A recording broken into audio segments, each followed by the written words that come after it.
एक बच्चा जो कि रेगुलर 8 से 10 घंटे पढ़ाई कर रहा है और एक बच्चा रेगुलर 4 से 5 घंटे पढ़ाई कर रहा है। जब इनका एग्जाम होता है तो जय के नंबर आते हैं 82%, वहीं विजय के नंबर आ रहे हैं 95%। दोनों के पढ़ाई करने का तरीका अलग है, इसी वजह से इनके बीच इतना बड़ा डिफरेंस आपको देखने को मिला। इन दोनों बच्चों के रिजल्ट में इतना बड़ा डिफरेंस क्यों देखने को मिला? क्योंकि जय ने यहाँ पर हार्ड स्टडी करी बट विजय ने यहाँ पर स्मार्ट स्टडी करी। तो ये कॉन्सेप्ट बच्चा बहुत ज़्यादा इंपॉर्टेंट कॉन्सेप्ट है और जिसने इस चीज़ को बहुत आसानी से समझ ली है उसका आपको टॉपर लिस्ट में टॉप पर नाम ना देखने को मिले तब कहना। जय और अजय दो बच्चे, दो परम मित्र, दो परम दोस्त, ठीक है।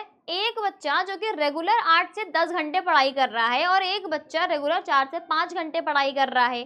जब इनका एग्जाम होता है तो जय के नंबर आते हैं 82%, वहीं विजय के नंबर आ रहे हैं 95%। भाई इतना बड़ा गैप, दोनों साथ में पढ़ाई करते हैं लेकिन दोनों के पढ़ाई करने का तरीका अलग है, दोनों के पढ़ाई करने की टाइमिंग अलग है, दोनों की पढ़ाई करने की वाइब अलग है और इसी वजह से इनके बीच इतना बड़ा डिफरेंस आपको देखने को मिला। तो हेलो माय डियर स्टूडेंट्स, मैं वैष्णवी मैम स्वागत करती हूँ आप सभी का इस बहुत ही प्यारे से मज़ेदार से सेशन में, जिसमें आपको मैं बताने वाली हूँ कि भैया ये जय और विजय इन दोनों बच्चों के रिजल्ट में इतना बड़ा डिफरेंस क्यों देखने को मिला। क्योंकि जय ने यहाँ पर हार्ड स्टडी करी बट विजय ने यहाँ पर स्मार्ट स्टडी करी। अब बच्चों के दिमाग में आ रहा होगा मैम ये हार्ड स्टडी और स्मार्ट स्टडी का कौन सा कॉन्सेप्ट है। तो ये कॉन्सेप्ट बच्चा बहुत ज़्यादा इंपॉर्टेंट कॉन्सेप्ट है और जिसने इस चीज़ को बहुत आसानी से समझ ली है उसका आपको टॉपर लिस्ट में टॉप पर नाम ना देखने को मिले तब कहना। भाई बहुत सारी प्रॉब्लम्स आती है ना बच्चों के साथ, तो पहले उन प्रॉब्लम्स को हम ज़रूर डिस्कस करेंगे, ठीक है। भाई बच्चों के पास प्रॉब्लम आती है कि 8 घंटे वो कॉन्टिन्यूअस पढ़ाई करते रहते हैं, इसके बावजूद उनका मैं बात करूं कि जब रिजल्ट आता है या उनका जब भी टेस्ट होता है, एनालिसिस होता है, तो इतना प्रोडक्टिव आउटपुट देखने को नहीं मिलता है, ठीक है। ये प्रॉब्लम आपको बहुत ज़्यादा कॉमन देखने को मिलती है। वहीं लाइन बाय लाइन पढ़ लेते हैं पर समझ कुछ नहीं आता भाई साहब। मतलब ये कि किताब खोलकर तो बैठ जाते हैं, लाइन बाय लाइन तो पढ़ लेते हैं, लेकिन जब किताब बंद करते हैं तो दिमाग भी वहीं पर बंद हो जा रहा है। कुछ समझ नहीं आ रहा है कि अभी तक जो हमने पढ़ा है क्या वो हमें समझ में आया, क्या वो हमारे दिमाग में फिट हुआ, नहीं हुआ। आई थिंक कि ये प्रॉब्लम 90% बच्चों में देखने को मिलती है और इन सभी प्रॉब्लम का सल्यूशन हम आपको ज़रूर देंगे, लेकिन उसके लिए आपको टिके रहना पड़ेगा और वीडियो के लास्ट तक आपको पूरा का पूरा एक प्रोसेस बता देंगे, एक प्रोसीजर बता देंगे कि कैसे आप स्मार्ट स्टडी करके इतने कम टाइम में भी टॉपर बन सकते हैं। क्योंकि अगर मैं अभी की बात करूं ना बच्चा, अभी की अगर मैं बात करूं, क्योंकि सितंबर आ चुका है, राइट, क्या आ चुका है, सितंबर आ चुका है और अभी भी बच्चे क्या है, कुछ सो रहे हैं, कुछ की आधी ही आंखें खुली हैं, कुछ अभी अभी जग रहे हैं कि भाई रिजल्ट, वैसे हमारा बोर्ड आने वाला है, बोर्ड के बाद हमारा रिजल्ट आएगा तो क्या होगा हमारा रिजल्ट, तो उसके लिए बेटा पढ़ना पड़ता है। लेकिन अब इस जो कम टाइम बचा है आपके पास, मुश्किल से 4 से 5 महीने का जो टाइम बचा है, इसमें हार्ड स्टडी करने से आपको कुछ भी हासिल नहीं होने वाला। क्योंकि इतनी ढेर सारी किताबों को एक साथ लेकर बैठोगे और सबके जब नोट्स बनाने के लिए बैठोगे तो कितना लिखोगे, कितना पढ़ोगे, तो उसके लिए आपको बहुत सारे पॉइंटर्स की ज़रूरत होती है, ठीक है। तो वो चीज़ें हम आपको ज़रूर बताएंगे। लेकिन प्रॉब्लम्स कैसी आ रही भैया, एक ही टॉपिक पर लगे रह जा रहे हैं बच्चे। बिल्कुल ऐसा बच्चों के साथ होता है कि मान लो अगर मैं आपको एक एग्जाम्पल दूं कि अगर हमने फ्रेंच रेवोल्यूशन पढ़ना शुरू किया है तो हम फ्रेंच रेवोल्यूशन का सार समझ ही नहीं पाते हैं, उसी में 3-4 दिन हमारे लगे रह जाते हैं कि भैया क्या हुआ था, कौन से फैक्टर्स हुए थे, लास्ट में क्या हुआ, एंड में क्या हुआ, स्टार्टिंग में क्या हुआ था, तो हम उसी में ही समझते रह जाते हैं बट हमें समझ में कुछ भी नहीं आता है। नेक्स्ट अगर मैं बात करूं कि प्रैक्टिस के लिए एक्स्ट्रा क्वेश्चंस लगाना समझ ही नहीं आ रहा है।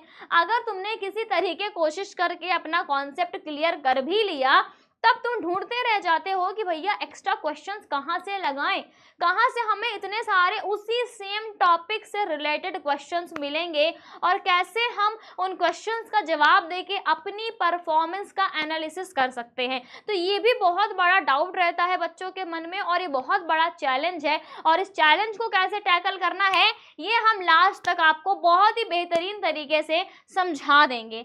अगर मैं आगे बात करूं तो बड़े बड़े कॉन्सेप्ट्स को देख कर भी हम डर जा रहे हैं। ऐसा बिल्कुल हो जाता है हमारे पास कि भाई पहली बात तो हम किताब देखकर ही डर जाते हैं, कितनी मोटी किताब, कैसे पढ़ाई करेंगे।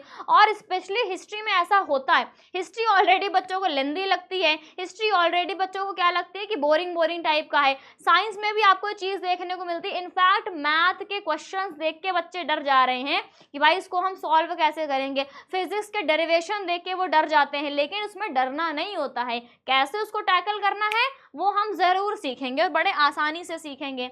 अच्छा, दिन भर पढ़ते हैं पर प्रोडक्टिव कुछ नहीं हो पा रहा है, वही घुमा फिरा कर बात ना कि दिन भर हमने 8 से 10 घंटे पढ़ाई तो कर ली, लाइन बाय लाइन हमने पढ़ाई तो कर ली, लेकिन जब रात में सोने बैठे, मतलब सॉरी सोने के लिए जब हम गए बिस्तर पे और कुछ देर बैठकर जब हमने मंथन किया और हमने सोचा कि आज हमने क्या क्या पढ़ा है, तो क्या तुम्हारे दिमाग में आता है, क्या तुमने दिन भर का जो कुछ भी पढ़ा हुआ है उसका 50% भी क्या तुम्हारे दिमाग में फिट हो पा रहा है? नहीं हो पा रहा है। तो यही तो प्रॉब्लम्स अभी बच्चे फेस कर रहे हैं और इन्हीं प्रॉब्लम्स पर गौर करने की ज़रूरत है और उनका प्रॉपर सल्यूशन लेने की ज़रूरत है, और वो सल्यूशन आपको हम ज़रूर प्रोवाइड करेंगे, लेकिन एक नए तरीके में, एक ब्लॉकबस्टर तरीके में, एक धमाकेदार तरीके में, और वो तरीका है थ्रू AI।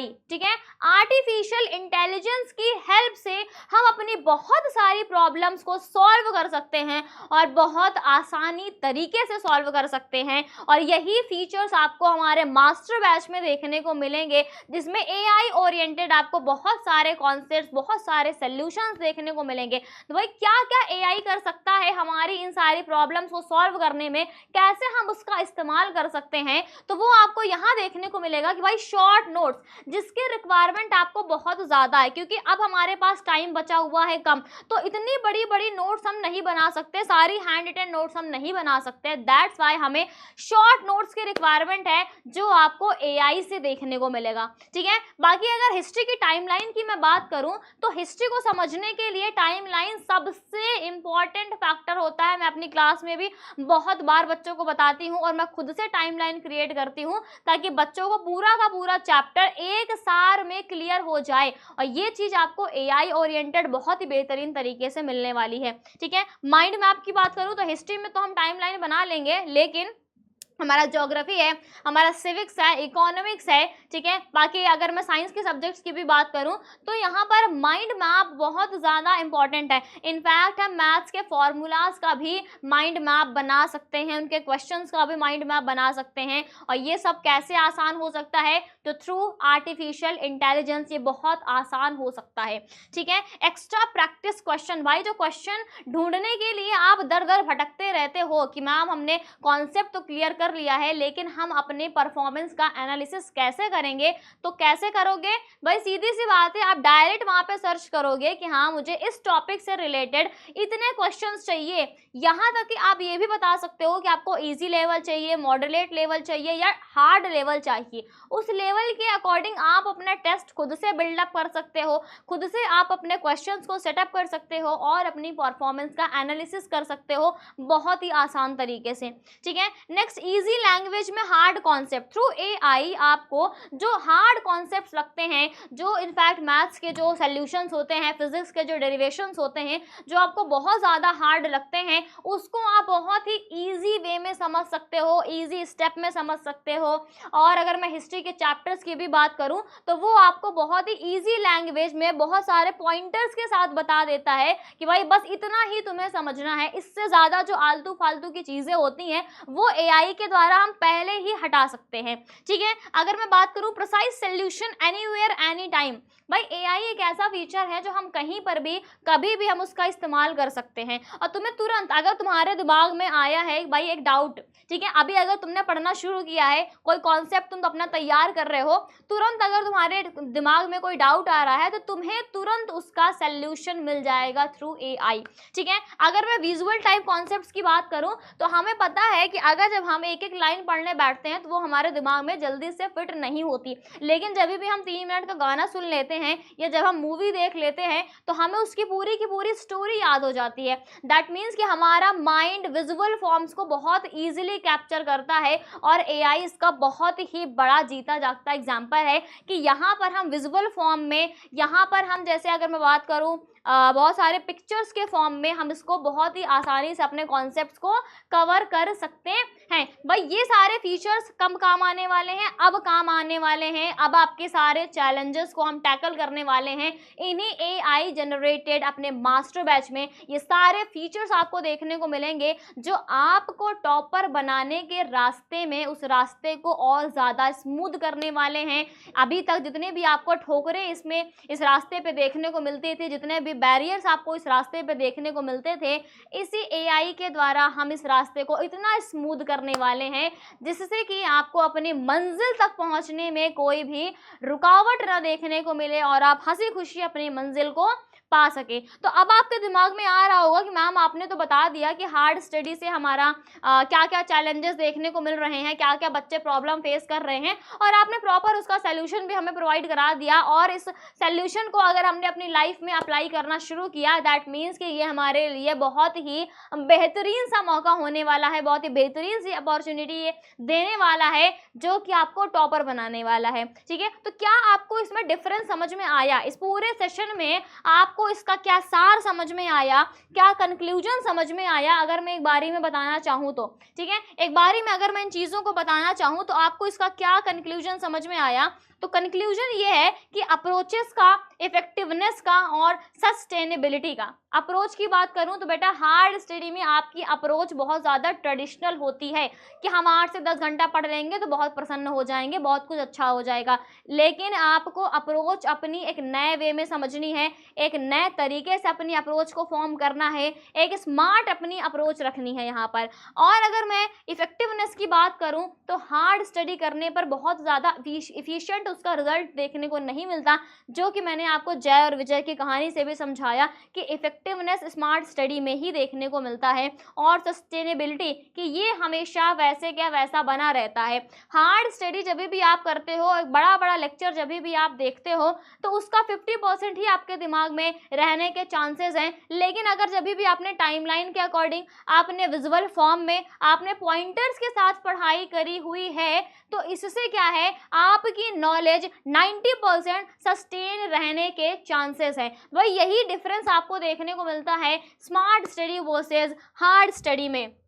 आई होप बच्चों को ये चीज़ें समझ में आ गई होंगी कि भाई उन्हें अब क्या करना है, क्योंकि सितंबर आ चुका है, बोर्ड्स आपके सर पर है और आपको अपने टॉपर लिस्ट में अपना नाम एकदम टॉप पर देखना है। तो आगे की जिम्मेदारी आपकी है कि आप कौन सा रास्ता चूज करते हो। क्या आपको वो ठोकरों वाला रास्ता पसंद है या आपको वो स्मूथ रास्ता पसंद है? आप किस रास्ते से अपनी मंजिल को पाना चाहते हो, ये आपके ऊपर है। Thank you so much, bye bye and take care.